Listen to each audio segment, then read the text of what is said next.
നമസ്കാരം. ഡോക്ടർ ലൈവിലേക്ക് സ്വാഗതം. ക്ഷയരോഗത്തെക്കുറിച്ചാണ് ഇന്ന് ഡോക്ടർ ലൈവിൽ ചർച്ച ചെയ്യുന്നത്. നിർമ്മാർജ്ജന പ്രവർത്തനങ്ങൾ കാര്യക്ഷമമായി നടക്കുന്നുണ്ടെങ്കിൽ പോലും 2014 ലാസ്റ്റ് അവസാനമായി പുറത്തുവന്ന റിപ്പോർട്ട് അനുസരിച്ച് 33 ലക്ഷം ക്ഷയരോഗ ബാധിതരാണ് കേരളത്തിൽ ഉള്ളത്. അതുകൊണ്ട് തന്നെ ഈ രോഗത്തെക്കുറിച്ച് സംസാരിക്കുന്നതിനാണ് ഇന്ന് ഡോക്ടർ ലൈവിൽ പ്രാമുഖ്യം നൽകുന്നത്. ഈ വിഷയത്തിൽ പ്രേക്ഷകരുടെ സംശയങ്ങൾക്ക് മറുപടി പറയുന്നതിനായി തിരുവനന്തപുരം SUT ഹോസ്പിറ്റലിലെ consultant pulmonologist doctor Sofia Saleem doctor ലൈവിൽ അതിഥിയായിത്തിയിരിക്കുന്നു. നമസ്കാരം ഡോക്ടർ. നമസ്കാരം. ക്ഷയരോഗം എന്താണ് എന്ന് പറഞ്ഞുകൊണ്ട് തന്നെ നമുക്ക് ഇന്നത്തെ ഈ എപ്പിസോഡ് തുടങ്ങാം. ക്ഷയരോഗം ഒരു ഇൻഫെക്ഷ്യസ് ഡിസീസാണ് എന്ന് പറഞ്ഞാൽ ഒരു പകർച്ചവ്യാധിയാണ്. ക്ഷയരോഗത്തിൻ്റെ കാരണം മൈക്കോബാക്ടീരിയം ട്യൂബർക്കുലോസിസ് എന്നുള്ളൊരു ബാക്ടീരിയയാണ്. പക്ഷേ ഈ ബാക്ടീരിയ 1892 ഈ ബാക്ടീരിയ ഡിസ്കവർ ചെയ്തത്. ഇത് റോബർട്ട് കോക്ക് എന്ന ശാസ്ത്രജ്ഞനാണ് അത് കണ്ടുപിടിച്ചത്. അപ്പോൾ അതുവരെ ഈ അസുഖത്തിൻ്റെ കാരണം ആൾക്കാർക്ക് അറിഞ്ഞുകൂടാ. അത് ദൈവശാപം വന്നിട്ടുള്ള അസുഖമാണെന്നാണ് വിചാരിക്കുന്നത്. അപ്പോൾ അതിൻ്റെ കൂട്ടത്തിൽ ഈ TB ബാധിച്ചവർ ശോഷിച്ച് ശരീരം ക്ഷീണിച്ച് അങ്ങനെ ഇരിക്കുന്ന ഒരു അവസ്ഥ ആയതുകൊണ്ട് ഇംഗ്ലീഷുകാർ അതിനെ കൺസംഷൻ ഡിസീസ് എന്നാണ് വിളിച്ചിരുന്നത്. എന്ന് വെച്ചാൽ ശരീരത്തിലെ മജ്ജയും മാംസവും ഒക്കെ കൺസ്യൂം ചെയ്യുന്ന ഒരു ഡിസീസ്. അപ്പം അങ്ങനെയാണ് വിളിച്ചിരുന്നത്. പക്ഷേ ഈ റോബർട്ട് കോക്ക് ഇത് എന്ന ശാസ്ത്രജ്ഞൻ ഈ കോസേറ്റീവ് ഓർഗാനിസത്തിനെ കണ്ടുപിടിച്ചാലും ഇഫക്റ്റീവ് ഒരു ട്രീറ്റ്മെൻറ്റ് ഉണ്ടായിരുന്നില്ല. 1950 വരെ ഒരു ഇഫക്റ്റീവായിട്ട് ട്രീറ്റ്മെൻറ്റ് ഉണ്ടായിരുന്നില്ല. അപ്പോൾ അതുകൊണ്ട് ഈ അസുഖം ബാധിച്ചവരെയൊക്കെ ഒരു സാനിറ്റോറിയത്തിലോ ഒക്കെ എന്ന് വെച്ചാൽ ബാക്കി ആൾക്കാരിൽ നിന്ന് ഐസൊലേറ്റ് ചെയ്ത് വെക്കും. എന്ന് വെച്ചാൽ ഇത് പിന്നെ ആ റോബർട്ട് കോക്ക് ഈ ബാക്ടീരിയ കോസ് ചെയ്യുന്ന കണ്ടുപിടിച്ചതും എങ്ങനെയാണ് ഡ്രോപ്ലെറ്റ് സ്പ്രെഡ് വായു വഴിയാണ് സ്പ്രെഡ് ചെയ്യുന്നതും കണ്ടുപിടിച്ചു. പക്ഷേ എന്നാലും ഇഫക്റ്റീവ് ട്രീറ്റ്മെൻറ്റ് ഒന്നും ഇല്ലാത്തതുകൊണ്ട് അതിനെ ചെറുക്കാനൊരു മാർഗവുമില്ലായിരുന്നു 1950 വരെ. ഈ മൈക്കോബാക്ടീരിയം ട്യൂബർക്കുലോസിസ് കോസ് ചെയ്യുന്ന ക്ഷയം അത് പ്രധാനമായും നമ്മുടെ ശ്വാസകോശത്തെയാണ് ബാധിക്കുന്നത്. അത് ശ്വാസകോശത്തെ ബാധിക്കുന്ന ക്ഷയത്തിനെ പൾമണറി ട്യൂബർക്കുലോസിസ് എന്ന് പറയും. പക്ഷേ പ്രധാനമായും 90% അത് ശ്വാസകോശത്തിനെ ബാധിക്കുമെങ്കിലും മറ്റ് അവയവങ്ങളെയും ബാധിക്കാം. ഈ മറ്റ് അവയവങ്ങളെ ബാധിക്കുന്ന ട്യൂബർക്കുലോസിസിനെ എക്സ്ട്രാ പൾമണറി ട്യൂബർക്കുലോസിസ് എന്ന് പറയും. വിശദാംശങ്ങളിലേക്ക് വരുന്നതിന് മുന്നേ നമുക്കൊരു ഫോൺ കോൾ ഉണ്ട്. ഹലോ, ഡോക്ടർ ലൈവ് ആണ്. ആരാണ് വിളിക്കുന്നത്? ഹലോ, ഒരു മലപ്പുറം പാണ്ടിക്കാരനാണ്. ഡോക്ടറോട് ചോദിച്ചോളൂ. ടിവിയുടെ വോളിയം ഒന്ന് നന്നായിട്ട് കുറയ്ക്കണം. ഫോണിൽ തന്നെ ശ്രദ്ധിക്കുകയും വേണം. ഹലോ, പറഞ്ഞോളൂ. ഞാൻ എനിക്ക് ഒരു 6 മാസം മുന്നേ എനിക്ക് പിന്നെ അത് രോഗം ഉണ്ടായിരുന്നേ. അപ്പോ ഇപ്പോ പറഞ്ഞോളൂ. ഇപ്പോ എന്താന്ന് വെച്ചാൽ എനിക്കിപ്പോ രോഗം പൂർണ്ണമായിട്ട് മാറിയിരുന്നു. 6 മാസം പൂർണ്ണമായും ചികിത്സ എടുത്തോ? 6 മാസം പൂർണ്ണമായും ചികിത്സ എടുത്തോ? പൂർണ്ണമായും ചികിത്സ എടുത്തതാണ്. അപ്പൊ എന്താണെന്ന് ചോദിച്ചാൽ ഇപ്പൊ എനിക്ക് നെഞ്ഞിന്റെ അടുത്ത ഭാഗത്ത് ആകെ ലക്ഷണം കണ്ട മാതിരി ഇപ്പൊ എനിക്ക് ഒരു 2-3 ദിവസമായിട്ട് ഇങ്ങനെ വന്നിരുന്നു. എന്താണ് നിങ്ങൾക്ക് കംപ്ലൈന്റ്സ്? കംപ്ലൈന്റ് ഒന്നുമില്ല. പിന്നെ ചെസ്റ്റിന്റെ വലത്ത് ഭാഗത്ത് ഭയങ്കര വേദന. ആദ്യം എനിക്ക് വന്നിരുന്നത് അങ്ങനെയായിരുന്നു. നെഞ്ചുവേദനയോ അങ്ങനെ ഉണ്ടെങ്കിൽ മറ്റ് TBയുടെ അസുഖം 6 മാസം ചികിത്സിച്ചുകൊണ്ട് പൂർണ്ണമായും സുഖപ്പെടുന്ന അസുഖമാണ്.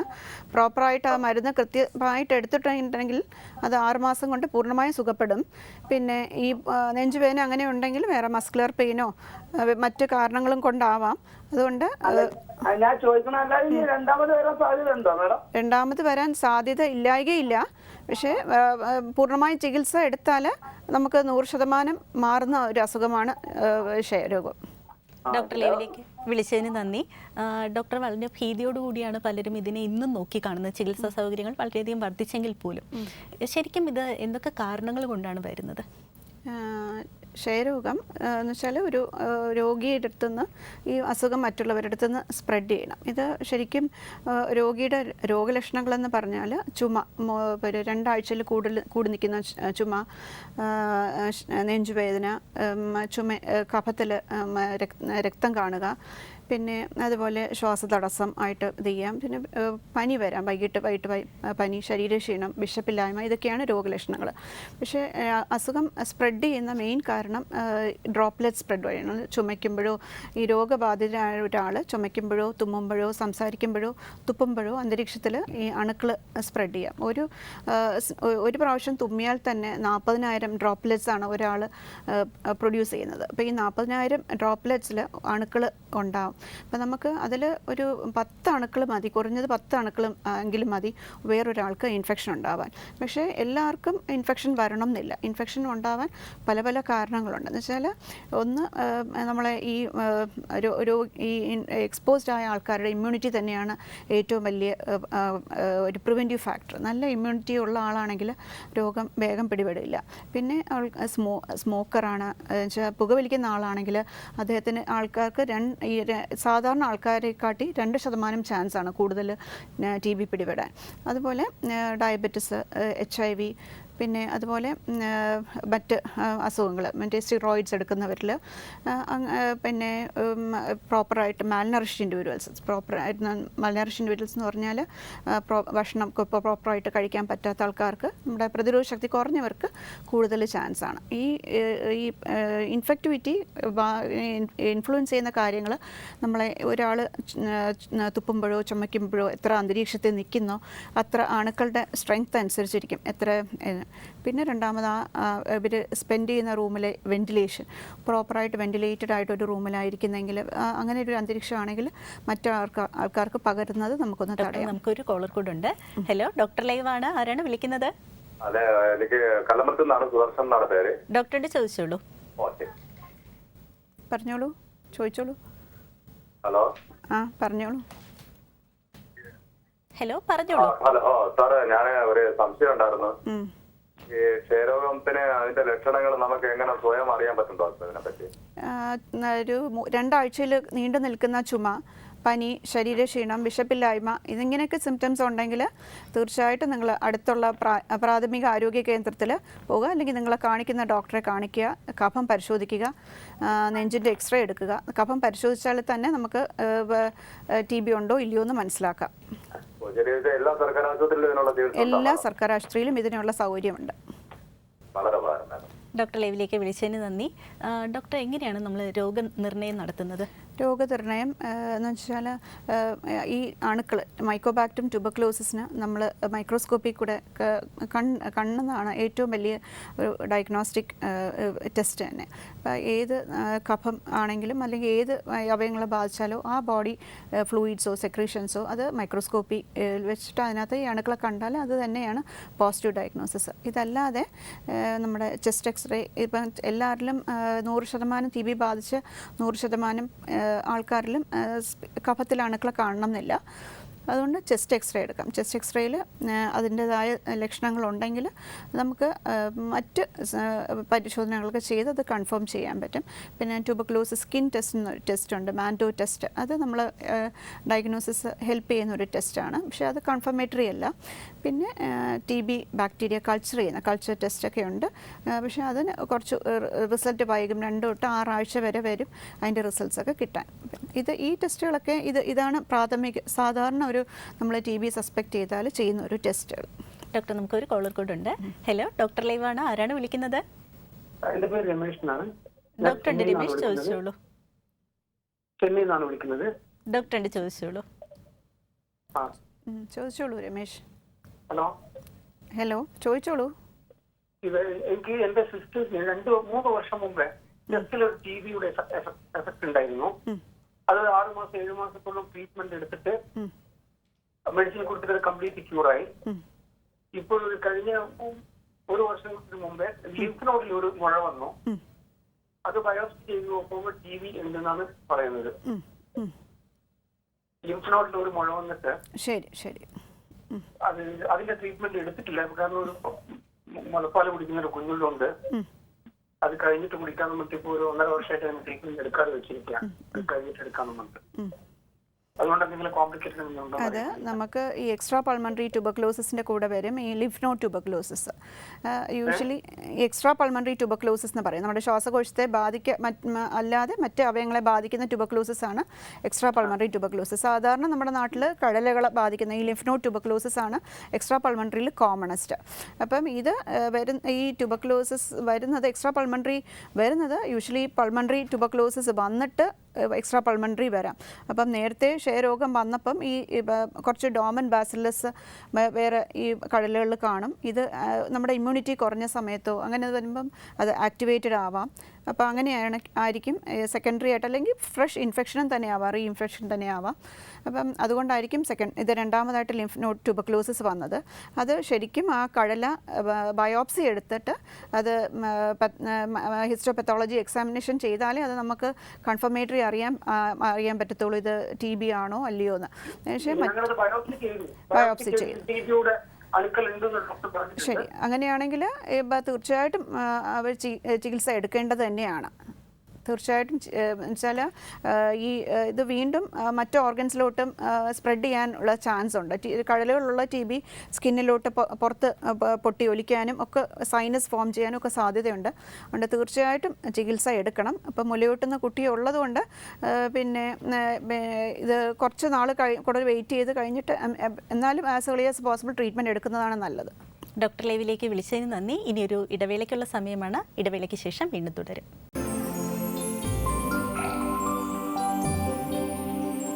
ഡോക്ടർ ലൈവ് തുടരുന്നു. ക്ഷയരോഗത്തെക്കുറിച്ചാണ് ഇന്ന് ഡോക്ടർ ലൈവിൽ ചർച്ച ചെയ്തുകൊണ്ടിരിക്കുന്നത്. ഡോക്ടർ, സാധാരണയായിട്ട് അണുബാധ ഉണ്ടായിക്കഴിഞ്ഞാൽ എത്ര നാൾ കഴിഞ്ഞാണ് അത് ലക്ഷണങ്ങളായി പുറത്തു വരുന്നത്?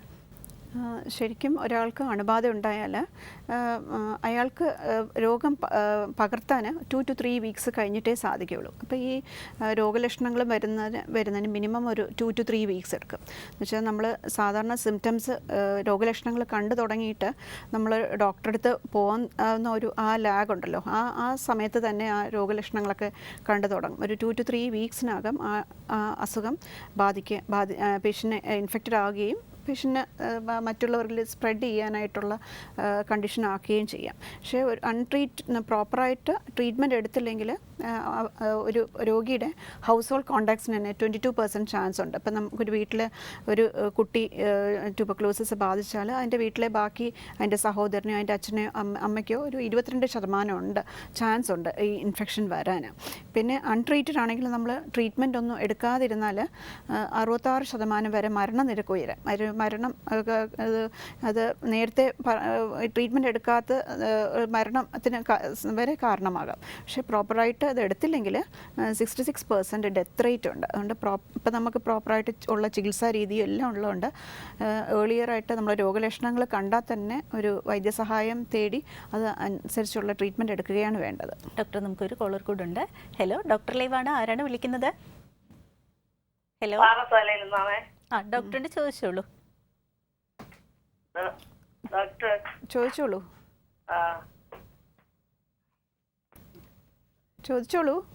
ഹലോ. ഹലോ, ചോദിച്ചോളൂ. മോൻ ഇതുപോലെ കൊച്ചില് TV ഉണ്ടായിരുന്നു. അതിന് മരുന്ന് കഴിച്ചിട്ടുണ്ട് 6 മാസം. കഴിച്ചതിൽ ഒരു ദിവസം എന്താ ഇടവിട്ട് മുടങ്ങി. അതിനുശേഷം മരുന്ന് കഴിച്ചത് കേൾക്കാത്തതുപോലെ അവന് ഇടയ്ക്കിടെ വരുമ്പോ ശ്വാസം മുട്ടലും ഒരു ശ്വാസവലി പോലെ നെഞ്ചടച്ചിരിക്കണമെന്നെല്ലാം പറയണതുണ്ട് ഇടയ്ക്കിടെ. അന്ന് എത്ര നാള് ചികിത്സ എടുത്തു? 6 മാസം മരുന്ന് ചെയ്തിട്ടുണ്ട്. അതിൽ ഒരു ദിവസം രാത്രി ഒന്നും കഴിച്ചില്ല എന്നാണ് പറഞ്ഞത്. ഒരു ദിവസമേ മുടങ്ങിയിട്ടുള്ളൂ? അത് കുഴപ്പമില്ല. 6 മാസം കൃത്യമായിട്ട് ചികിത്സ എടുത്തിട്ടുണ്ടല്ലോ അല്ലേ? എടുത്തിട്ടുണ്ട്. ശരി, 6 മാസം ചികിത്സ പ്രോപ്പറായിട്ട് എടുത്താൽ അത് കംപ്ലീറ്റ് ആയിട്ട് ഭേദമാകാൻ ആണ് ചാൻസ്. പിന്നെ ഞങ്ങൾക്ക് ഇടയ്ക്കിടെ ശ്വാസം മുട്ടലും ഇതെല്ലാം ഉണ്ട്. നമ്മൾ ഇടയ്ക്കിടെ പാറശാല ഗവൺമെന്റ് ആശുപത്രിയിൽ കഫം ടെസ്റ്റ് ചെയ്യുന്നുണ്ട്. കഫം ടെസ്റ്റ് ചെയ്യുന്നതിലെല്ലാം നെഗറ്റീവ് അല്ലേ? അതിനകത്ത് അണുക്കളില്ലല്ലോ. ശരി, അങ്ങനെയാണെങ്കിൽ ഭയപ്പെടേണ്ടതില്ല. മറ്റ് അസുഖങ്ങളും കഫക്കെട്ടോ അങ്ങനത്തെ അനുബന്ധ രോഗങ്ങളും കൊണ്ട് ഇത് ഇത് വരാം. ചുമയും ബാക്കി ശ്വാസം മുട്ടൊക്കെ വരാം. അത് ആസ്മയോ അലർജിയോ ഉണ്ടോയെന്ന് ഒന്ന് പരിശോധിക്കേണ്ടതാണ്. ഇതിൻ്റെ TBയുടെ രോഗലക്ഷണങ്ങൾ ഞാൻ നേരത്തെ പറഞ്ഞല്ലോ. ചുമയും വിട്ടുമാറാത്ത ചുമയും പനിയും ശരീരക്ഷീണവും വിശപ്പില്ലായ്മ കഫത്തിൽ രക്തം കാണുക, ഇതൊക്കെയാണ് മെയിനായിട്ടുള്ള രോഗലക്ഷണങ്ങൾ. ഇതിൽ എന്തെങ്കിലും സിംറ്റംസ് ഉണ്ടെങ്കിൽ ഒന്നുകൂടെ നമ്മുടെ അടുത്തുള്ള പ്രാഥമിക ആരോഗ്യ കേന്ദ്രത്തിൽ പോയി കഫം പരിശോധിക്കേണ്ടതാണ് കേട്ടോ. ഇപ്പം നെഗറ്റീവ് ആയ സ്ഥിതിക്ക് ഭയപ്പെടേണ്ടതില്ല. കഫത്തിൽ അണുക്കളില്ലല്ലോ, അതുകൊണ്ട് പേടിക്കേണ്ടതില്ല. ഡോക്ടർ ലൈവിലേക്ക് വിളിച്ചതിന് നന്ദി. ഡോക്ടർ, പ്രധാനമായിട്ടും ശ്വാസകോശത്തിനെയാണ് ഈ അസുഖം ബാധിക്കുന്നതെങ്കിലും മറ്റേതൊക്കെ ശരീര അവയവങ്ങളെയാണ് ഇത് ബാധിക്കുന്നത്? മറ്റ് അവയവങ്ങളെന്ന് പറഞ്ഞാൽ നേരത്തെ പറഞ്ഞ പോലെ കഴലകളിൽ വരാം, നമ്മുടെ ഗ്യാസ്ട്രോ ഇൻറ്റസ്റ്റൈനൽ ട്രാക്റ്റിൽ എല്ലാ ഭാഗത്തെയും വരാം, ആമാശയം, കുടൽ എല്ലാം, ചെറുകുടൽ, വൻകുടൽ എല്ലാത്തിനെയും ബാധിക്കാം, നട്ടലിനെ ബാധിക്കാം, നമ്മുടെ ബ്രെയിനും സ്പൈനൽ കോർഡിനെയൊക്കെ ബാധിക്കാം. അത് CNS ട്യൂബർക്ലോസിസ് എന്ന് പറയും. അത് ഭയങ്കര, ഇപ്പോഴും അത് അതിൻ്റെ മോർട്ടാലിറ്റി റേറ്റ് വളരെ ഹൈ ആണ്. ഇപ്പോഴും അത് വന്നാൽ രക്ഷപ്പെട്ട് വരുന്നവരും, എന്നാലും ഇഫക്റ്റീവ് ട്രീറ്റ്മെൻറ്റ് ഉള്ളതുകൊണ്ട് നമുക്ക് പഴയതിനെ കാട്ടി സക്സസ് റേറ്റ് ഉണ്ടെങ്കിലും എന്നാലും ഇപ്പോഴും മെനിഞ്ചൽ ട്യൂബർക്ലോസിസ് പറയും, CNS ട്യൂബർക്ലോസിസ് ഒരു മരണകാരണം തന്നെയാണ്. അത് മരണത്തിലോട്ട് നയിക്കുന്ന ഒരു അസുഖം തന്നെയാണ്. പിന്നെ മറ്റ് നമ്മുടെ ആമാശയത്തിലും കുടലിലും ഒക്കെ വരുന്നത് പ്രോപ്പറായിട്ട് ട്രീറ്റ്മെൻറ്റ് എടുത്താൽ അത് 100% അത് ശ്വാസകോശത്തിൽ എഫക്റ്റ് ചെയ്യുന്ന ട്യൂബർക്ലോസിസ് പോലെ തന്നെയാണ് കംപ്ലീറ്റ് ആയിട്ട് ചികിത്സിച്ച് ഭേദമാക്കാം. ഡോക്ടർ, നമുക്കൊരു കോളർ കൂടെ ഉണ്ട്. ഹലോ, ഡോക്ടർ ലൈവാണ്. ആരാണ് വിളിക്കുന്നത്? ഹലോ, എൻ്റെ പേര് യൂനസ് ആണ്. ഡോക്ടറോട് ചോദിച്ചോളൂ. യൂനസ് ചോദിച്ചോളൂ. ഡോക്ടർ, എനിക്ക് ടാബ്ലറ്റ് കുടിക്കുന്ന സമയത്ത് ലിവർ ഫംഗ്ഷൻ പ്രോബ്ലം വരും. അത് എന്താ കാരണം എന്നാണ്? അത് നമ്മൾ ട്യൂബർക്ലോസിസ് ഉള്ള നമ്മൾ ക്ഷയരോഗം ഡയഗ്നോസ് ചെയ്താൽ നമ്മൾ കൊടുക്കുന്ന ഡ്രഗ്സ് ആൻറ്റിബയോട്ടിക്സ് ആണ് കൊടുക്കുന്നത്. ആൻറ്റിബയോട്ടിക്സ് അതിൻ്റെ പ്രൈമറി ഡ്രഗ്സും ഡ്രഗ്സ് ഉണ്ട്. ഇത് ഫസ്റ്റ് ലൈൻ ഡ്രഗ്സ് എന്ന് പറയുന്നത് INH, റിഫാംബിസിൻ, പൈറസിനമൈഡ്, എത്തംബ്യൂട്ടോൾ എന്നീ 4 മരുന്നുകളാണ് നമ്മൾ ക്ഷയരോഗത്തിന് പ്രധാനമായും കൊടുക്കുന്നത്. ഇതാണ് ഫസ്റ്റ് ലൈൻ ഡ്രഗ്സ് എന്ന് പറയും. ഈ പൈറസിനമൈഡ് അതും ഈ റിഫാംബിസിൻ എന്ന് പറഞ്ഞ മരുന്നുകൾക്ക് ലിവർ എൻസൈംസിനെ കൂട്ടാനും ലിവർ ഫങ്ഷൻസിനെ എഫക്റ്റ് ചെയ്യാനും ഒരു ചാൻസ് ഉള്ള മരുന്നുകളാണ്. അതുകൊണ്ട് നമ്മൾ ഈ മരുന്നുകൾ സ്റ്റാർട്ട് ചെയ്യുമ്പം തന്നെ ഇനിഷ്യലി നമ്മൾ ബേസൽ ലിവർ ഫങ്ഷൻ നോക്കിയിട്ടേ ഈ മരുന്ന് സ്റ്റാർട്ട് ചെയ്യുള്ളൂ. ഇത് ട്രീറ്റ്മെൻറ്റ് സ്റ്റാർട്ട് ചെയ്താൽ തന്നെ നമ്മൾ ഒരു 2 ആഴ്ച കഴിഞ്ഞിട്ട് നമ്മൾ ഒന്നുകൂടെ പേഷ്യൻ്റ് ലിവർ ഫങ്ഷനും റിസൾട്ടുമായിട്ട് വരണം. അത് ലിവർ ഫങ്ഷൻ നോർമൽ ആണെങ്കിൽ നമ്മൾ ആ മരുന്ന് കണ്ടിന്യൂ ചെയ്യും. ലിവർ ഫങ്ഷൻസിൽ എന്തെങ്കിലും ഒരു മാറ്റം ഉണ്ടെങ്കിൽ നമ്മൾ അതിനനുസരിച്ച് ലിവർ ഫങ്ഷൻ ബാധിക്കാതെ ഉള്ള മരുന്ന് സബ്സ്റ്റിറ്റ്യൂട്ട് ചെയ്യും. അതാണ് യൂഷ്വലി അങ്ങനെയാണ് ചെയ്യുന്നത്. ഡോക്ടർ ലൈവിലേക്ക് വിളിച്ചതിന് നന്ദി. ഇനിയൊരു ഇടവേളയ്ക്കുള്ള സമയമാണ്. ഒരു ഇടവേളയ്ക്ക് ശേഷം വീണ്ടും തുടരും.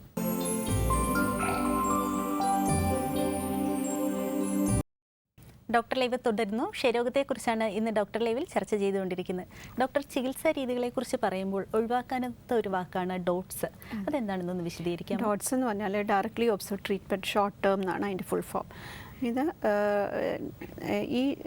ഈ ഒരു ട്രീറ്റ്മെൻറ്റ് ലോകാരോഗ്യ സംഘടന, നമ്മുടെ WHO പോലും എൻഡോസ് ചെയ്യുന്ന ഒരു ട്രീറ്റ്മെൻറ്റാണ്. ഇത് ഇങ്ങനെ ഒരു ഡയറക്ട്ലി ഒബ്സർവ് ട്രീറ്റ്മെൻറ്റ് തെറാപ്പി കൊണ്ടുവരാൻ തന്നെ കാരണം എന്ന് വെച്ചാൽ ഇതിൻ്റെ മരുന്ന് കഴിക്കുന്നത് ഡിഫോൾട്ട് റേറ്റ് ഒരുപാട് കൂടുന്ന, എന്ന് വെച്ചാൽ ഈ മരുന്ന് പ്രോപ്പറായിട്ട് ഈ ഡ്യൂറേഷൻ ഓഫ് ട്രീറ്റ്മെൻറ്റ് 6 months ഉള്ളതുകൊണ്ട് ഇടയ്ക്ക് മരുന്ന് മുടക്കുന്നവർ അതിന് കൂടുതൽ ചാൻസാണ്. കുറച്ച് നാൾ കഴിയുമ്പം ഒരു 2 മാസമൊക്കെ കഴിയുമ്പോഴത്തേക്ക് രോഗലക്ഷണങ്ങളൊക്കെ കുറഞ്ഞു തുടങ്ങുമ്പം മരുന്ന് സ്വതവേ പിന്നെ എടുക്കാതിരിക്കാനായിട്ടൊരു പ്രവണത ഉണ്ട്. അപ്പോൾ ഈ ഇതുള്ളതുകൊണ്ട് ഈ അസുഖം വീണ്ടും സ്പ്രെഡ് ചെയ്യാനായിട്ടുള്ള ഫുൾ ട്രീറ്റ്മെൻറ്റ് എടുക്കുന്നില്ലല്ലോ. അപ്പം ഈ രോഗത്തിൻ്റെ പ്രിവലൻസ് വർദ്ധിക്കാനുള്ളൊരു കാരണമായിട്ട് കണ്ടിട്ടുണ്ട്. അപ്പോൾ അതുകൊണ്ടാണ് ഈ ഡയറക്ട്ലി ഒബ്സർവ് ട്രീറ്റ്മെൻറ്റ് എന്ന് പറഞ്ഞാൽ ഈ ഒരു ഹെൽത്ത് വർക്കർ ഒരാൾ ക്ഷയരോഗം ഉണ്ടെന്ന് നമ്മൾ ഡയഗ്നോസ് ചെയ്ത് കഴിഞ്ഞാൽ ഒരു ഹെൽത്ത് വർക്കർ അയാൾ മരുന്ന് കഴിക്കുന്നുണ്ടോ എന്ന് ഉറപ്പുവരുത്തി ഡോട്ട്സ് എന്ന് പറഞ്ഞാൽ ശരിക്കും ഒരു 5 point പോളിസി പാക്കേജാണ്.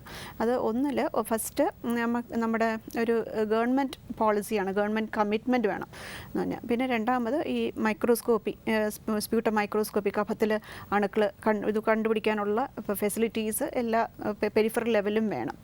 ഇപ്പം നമ്മളുടെ കേരളത്തിൽ എല്ലാ പ്രാഥമിക ആരോഗ്യ കേന്ദ്രങ്ങളിലും ഇതിനുള്ള ഫെസിലിറ്റി ഉണ്ട്.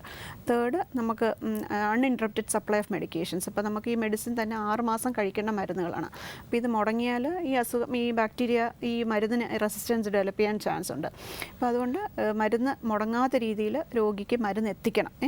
പിന്നെ 4, അതിൻ്റെ കൂട്ടത്തിൽ പിന്നെ ഈ പ്രോപ്പറായിട്ട് നോട്ടിഫിക്കേഷൻസ് ഇത് പേഷ്യൻ്റ് പിന്നെ ഇത് റെക്കോർഡിങ് ഇതെല്ലാം ഇമ്പോർട്ടൻ്റ് ആണ്. എന്ന് വെച്ചാൽ ഈ പ്രോപ്പറായിട്ട് ഒരു റെക്കോർഡ് കീപ്പ് ചെയ്യണം. അത് എല്ലാം ഈ ഡോട്ട്സിൻ്റെ ഭാഗമാണ്.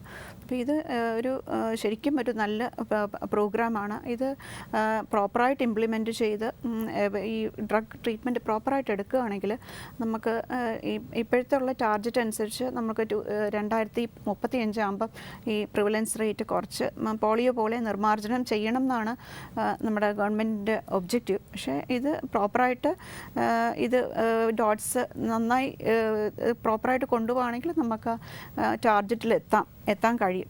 ഡോക്ടർ ലൈവിൻ്റെ സമയം ഇന്നിവിടെ പൂർണ്ണമാവുകയാണ്.